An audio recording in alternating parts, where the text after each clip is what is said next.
বাকি জীবন যদি আমার বিয়েও না হয় তাও আমার কোনো আফসোস নাই।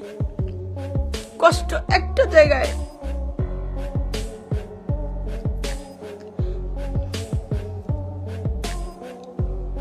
তুই যদি আমাকে বিয়ে নাই করবি আমার লাইফটা নিয়ে এরকম কেন খেললি? অবশেষে প্রতারণার মামলায় গ্রেপ্তার হয়েছেন কন্টেন্ট ক্রিয়েটর নাফাইসা নিশার দ্বিতীয় স্বামী মিথুন। মিথুনকে গ্রেপ্তার করে জেল হাজতে নেওয়া হয়েছে। মিথুন গ্রেপ্তার হওয়ায় স্বস্তি প্রকাশ করেছেন নাফাইসা নিশা।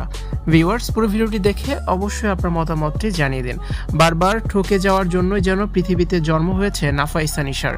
ভালোবেসে যার সাথে তিনি সংসার করতে যান তারই আগে থেকে বউ বাচ্চা থাকে, নয়তো পরকীয়া করে তাকে ছেড়ে চলে যায়।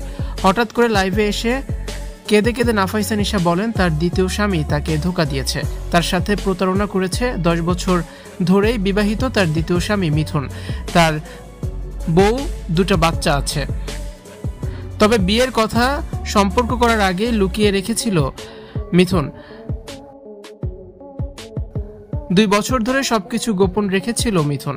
নানান অজুহাতে নাফাইসা নিশাকে এতদিন তিনি ধোঁকা দিয়েছেন। এছাড়াও 2 বছর ধরে নাফাইসা নিশার কাছ থেকে 5 লক্ষ টাকা নিয়েছে মিথুন।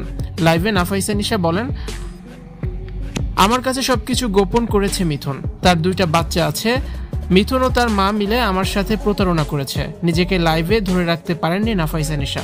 এ সময় তিনি কান্নায় ভেঙে পড়েন। বারবার প্রতারিত হয়ে নাফাইসা নিশা এখন যেন ডিপ্রেশনে ভুগছেন।